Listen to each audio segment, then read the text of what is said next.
Welcome to this NPTEL course on Advanced Pre-stress Concrete Design. We are moving into the module 10. In this module, we will be talking about analysis and design considerations for post-tension slabs. So, this module will have three parts. The first two parts will talk about introduction to PT slabs and then what are the design considerations for the PT slabs. The third part will talk about the equivalent frame method that is commonly used for doing the analysis, and we will also compare the results from the equivalent frame method analysis to that of the commercial package results. Okay, what are the expected learning outcomes? The student, after going through this video, he or she should be able to understand the need or advantages of post-tension slabs and able to differentiate between one-way and two-way slabs for PT one-way and two-way slabs, and should be able to gain knowledge on the factors that are influencing the thickness of the slabs from deflection criteria, and understand the distribution of tendons in two-way slabs. And finally, we will also have one example that will help the student to understand the design process of a PT one-way slab. In the third part of the module, we will also go through a complete example for a PT two-way slab design. Okay. Now, just to quick recap, I think in the module 2, if I remember, we discussed about the difference between pre-tensioning and post-tensioning. In pre-tensioning, as you know, the strand will be tensioned. This is also, we said, a long line Hoyer's method of producing precast elements using pre-tensioning technique, and the steel will be tensioned before casting the concrete. Then concrete will be cast around the steel that is actually stretched. Once the concrete hardens to a certain level, then we cut the strand. At that time, the transfer of pre-stress happens. That is called pre-tensioning, because you are tensioning the steel before the concrete is poured. In post-tensioning, we have, as you see, we place a duct inside a concrete element, and then we run the tendon through it, and then we stress the cable against the surfaces of the concrete by putting a hydraulic jack. Right. Finally, the tendon will be finished, and then you can see the cable profile will change depending upon your external load requirement. Now, what are PT slabs? So, here in this lecture, mostly we are going to focus on post-tension slabs. In addition, we will also talk little bit about pre-tensioned slabs for manufacturing of hollow core element, precast hollow core element, which are very commonly used in both residential as well as commercial buildings. So, we need to also understand how these hollow core slab elements are made. But now, mostly this module we are going to focus on post-tension slabs only. Now, as you can see, post-tension slabs are a type of pre-stress concrete system where tendons are tensioned after the concrete has been placed and gain sufficient strength, right. Because the slabs are thinner elements, if I can apply pre-compression, right, under service loads, then I can avoid cracking. In that process, the spans can be made longer for the particular design load. So, that is the basic advantage of going for post-tensioning, right.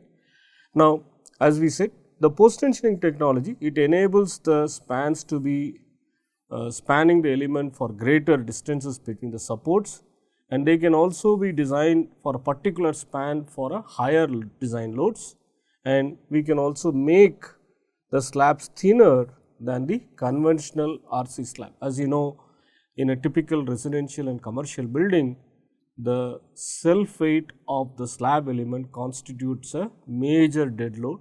If I can somehow optimize the thickness of the slab, you greatly reduce the self weight, and then particularly when you have a seismic design requirement, then reducing the dead weight of the structure becomes critical.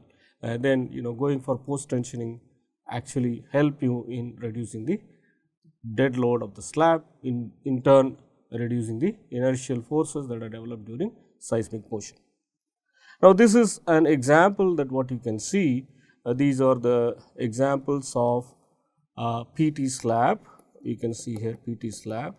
You have these are tendons which are going like this and in both the directions, right, in a uniform way, right. So, these are uniformly spaced tendons,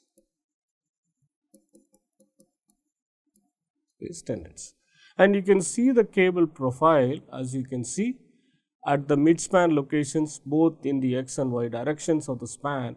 You see that they will be below the CG of the slab, and at the support location it is going to be above the CG, following the bending moment profile that you are going to get because of the application of your external load. So, you can clearly see from this figure, you can see the close to the column, the eccentricity is placed above, and here if you see it is placed down at if you move away from this location, right.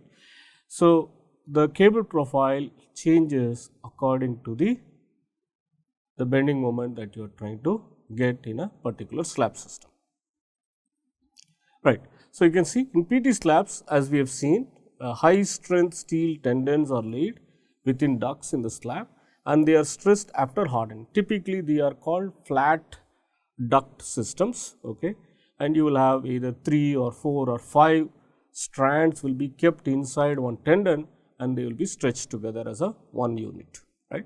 Because the slabs are thinner element, I cannot put the same cable system that what we use in girders.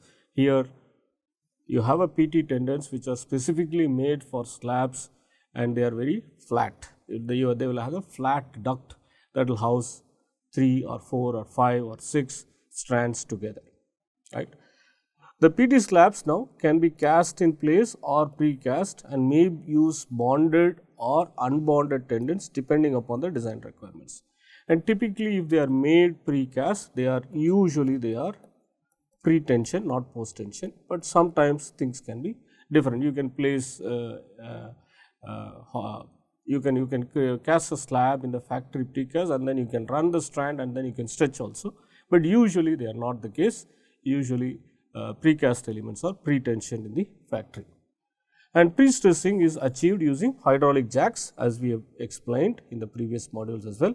That is going to induce a compressive force distributed across the slab, right. So, this is the essence of pre-stressing, and you can clearly in this picture, you can clearly see the slab that is being constructed, and these are called banded tendons.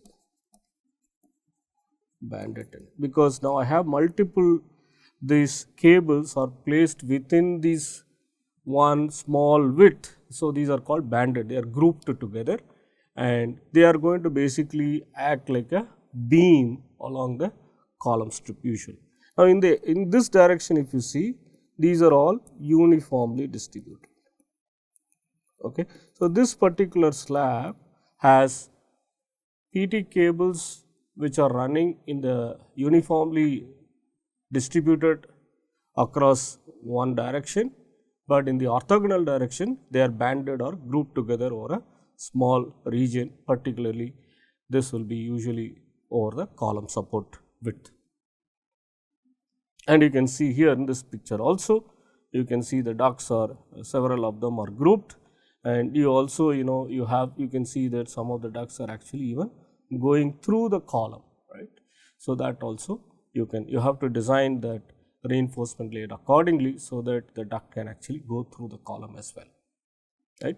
So, these are some of the examples of construction of slab band using tendons. So, these are called banded tendons. So, here also, right. Now, let us see what are the design considerations. Again, we have seen that post tensioning due to friction, right, friction, you will have lot of losses, right. Due to the curvature change that we have talked about, you will have friction and wobble effect will create lot of losses. So, to avoid that loss, we have seen even in post tension slabs, what we can do is we can stretch in a sequential manner or in a stage wise manner. So, let us say you have 10 such tendons, then 5 of them can be stretched from, let us say, right hand, and the remaining 5 can be stretched from the left hand, so that you kind of get an average pre-stressing force along the entire length of the span, right. So, this is we have also discussed, this is stage wise tensioning, and most of the time depending upon your requirement, they can be unbonded or they can be bonded. They are PT, but we know the difference between bonded and unbonded systems. In a bonded system, after stretching, we also grout these ducts using some high strength cementitious material. So, that will help to create a bond between the surrounding concrete better. But in an unbonded system, you are actually the cable is not really in contact with the surrounding concrete, but they satisfy the compatibility conditions in an average sense, right. We have studied that in the previous modules, right. So, to reduce the losses again, we can plan for stage wise or a sequential tension. Right. Now, what are the classifications of the PT slab? Just like we have discussed or studied in the advanced reinforced concrete course, even in a PT system, you can have a flat plate system. In flat plate system, the slabs are directly supported on the columns, right, and typically, this acts as a two-way slab. So, they are going to bend in two directions, right, and with the PT system, so this is PT. If you have a PT, then we can go for spans up to 8 to 12 meters, right, and usually for a particular load, for a particular thickness, the span is limited by punching shear capacity. So, because the slabs are directly supported on the column, when you have a heavy load for a high span, then the slab can punch through the column area around the column, and it can create a very brittle failure mode. So, your thickness will be typically governed by the punching shear for a particular span. Now, we can also have one more variety. Now, I can create a banded slab along the column strip in one direction. On the other direction, I can create a uniformly distributed tendon. So, that is also possible, right. So, this is also a two-way system, depending upon if you see the span from here to here, you get a two-way bending action. So, basically what we have created is, in the longer span, you have created a beam, but it is not really a beam, it is a shallow beam, and in the shallow beam, I can put the tendons for achieving a particular eccentricity layout, so that it can help in transferring the forces. So, here I can go up to 14 to 18 meters, because now I have thickened the column strip region in one direction, that will allow me to go for a longer span. And most of the time, the limiting design criterion will be from the amount of rebar that I can put, because you have a shallow beam, I can only put so much of steel. So, the rebar congestion is one of the limiting criteria, right. So, next one is a variation of your flat plate. What we do is to avoid the punching shear, what we do is we go ahead and thicken the slab around the column like this. These are called as drop panels, right. So, that helps in having an increased thickness where you are going to have a high shear, right, two-way shear. So, and this is also bending is going to be a two-way system. It is an improved version of a flat plate, right. So, only you have thickened the area where it is going to fail in punching shear. So, and with this, now I can go up to higher span 10 to 15 meters, and here now I have avoided the punching shear, but then the deflection will still be an issue.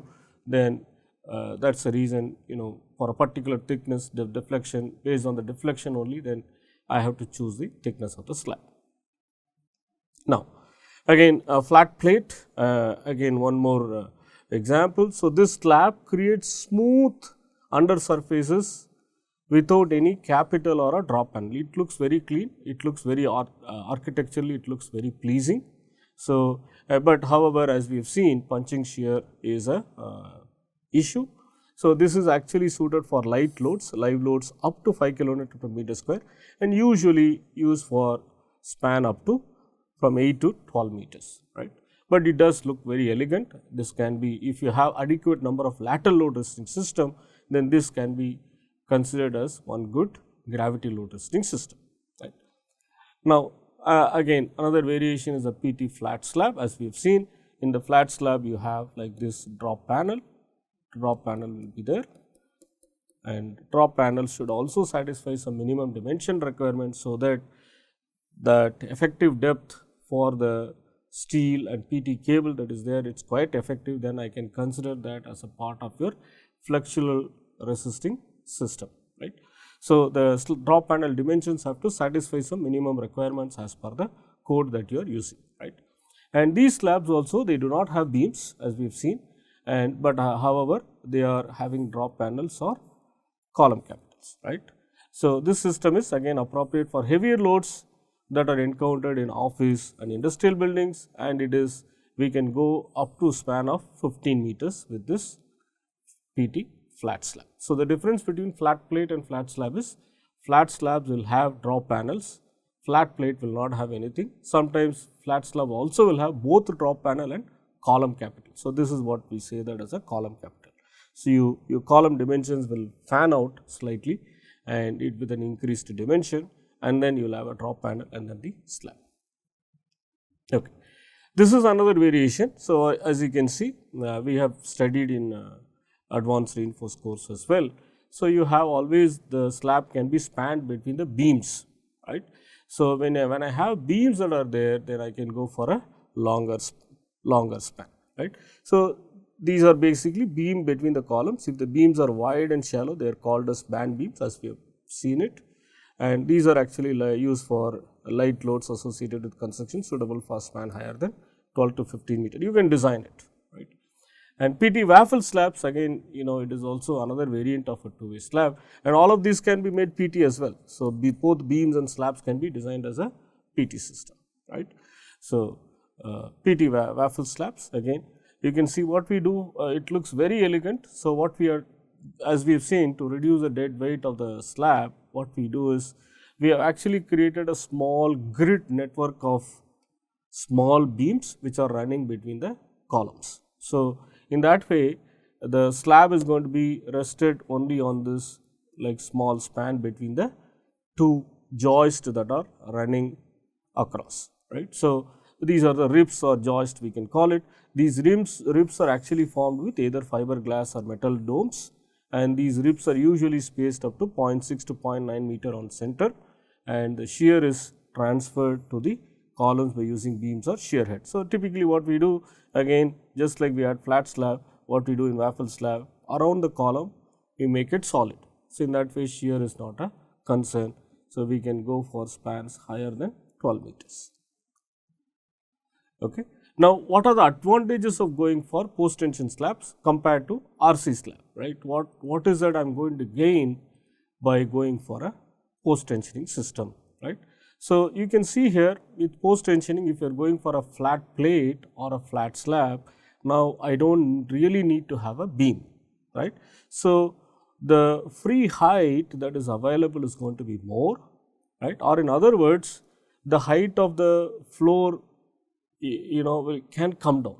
So, most of the time for a high rise building, depending upon how much tall that you go, you have to also satisfy other mechanical, electrical and plumbing requirements. In addition to that, for fire safety, you need to have severe, the norms specified in the building codes have to be followed. So, typically the builders will limit up to a height to save cost on the fire protection systems, right.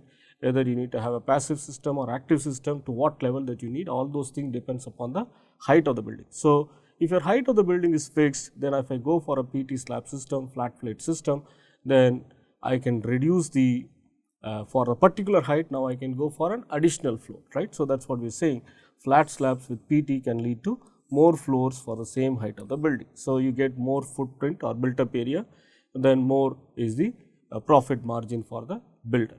Of course, we need to not to compromise on the safety, right.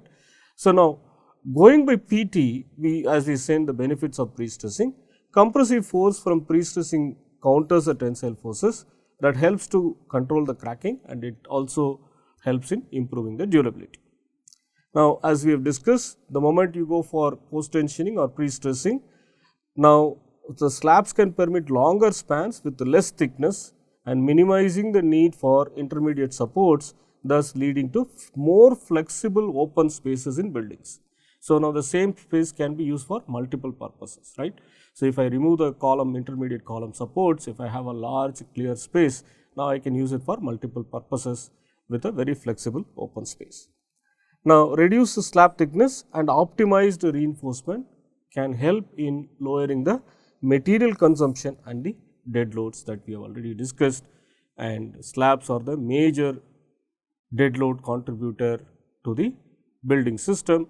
If I can somehow optimize the thickness of the slab, then I greatly reduce the dead load, and then say that leads to economy in the load that is going into the supporting members. So that way thinner slab results in saving of material and more economy in construction. Now, for a particular thickness, of course, the load capacity of the slab can be increased by providing tendons at various locations. So, with a PT cable, I can stretch from one end of the building to another building, because the cables are very flexible. I can run the same cable from one end to another, then I can change the cable profile to the nature of loading that what I am expecting, right. So, again we have discussed in continuous systems, in other systems, the cable profile should follow the bending moment diagram that you are going to get from your external loads, right. Right. Now, what are the factors that influence the slab thicknesses? Let us go through them, right. So, span length, of course, L by D ratio makes a very important criterion for choosing the thickness. So, we have to limit the deflections. So, the larger spans generally require increased slab thickness to control deflections and to maintain structural integrity. That is one of the factors. The second one is a pre-stressing level. Now, higher pre-stressing actually can allow for a reduced slab thickness by enhancing concrete's ability to resist tension. But one major problem is, if you put too much pre-stress, again you see that while you apply pre-stress, you may develop some tension in the top side, in the locations where away from your pre-stressing cable, that we need to be careful. And also you can create excessive camber also, then placing the floor tiles and other finishes will become difficult. So, that also too much pre-stressing is also not good. So, we need to provide optimum amount of pre-stressing. Now, serviceability requirements, of course, the criteria such as maximum allowable deflection, vibration limits when you go for a longer span, and the crack control can influence the minimum slab thickness, right. And the most importantly, the durability and fire resistance. So, in slabs typically the minimum what we recommend is 125 mm. You cannot have slab less than 125 mm. So, because of the fire considerations. And minimum thickness, again if I have to put some minimum cover, again depending upon the exposure condition, from durability and fire resistance point of view, a minimum covers are recommended by the building codes. So, if you have to satisfy the minimum cover, then my eccentricity available for the cable will come down. So, then I have to increase the slab thickness. So, usually 125 mm is the minimum that we need to provide from all these considerations. Now, what are the recommended span to depth ratios? This is a Post Tensioning Institute design manual. It gives you very good guidance on what should be the acceptable L by D ratios. If you choose this, typically your deflections will be satisfied. For one-way slab, we can go up to 45, and for two-way slabs 45 to 48. Two-way slabs with drop panel, I can go up to 50. Two-way slab with again two-way beams on both along the column lines, I can again further increase it by 10% up to 55. Now, when for beams, one-way beams, PT beams, my span to depth ratio is 35, and one-way joist I can go up to 42. These are some of the recommended values that can be quickly used for calculating the thickness or the depth of the member.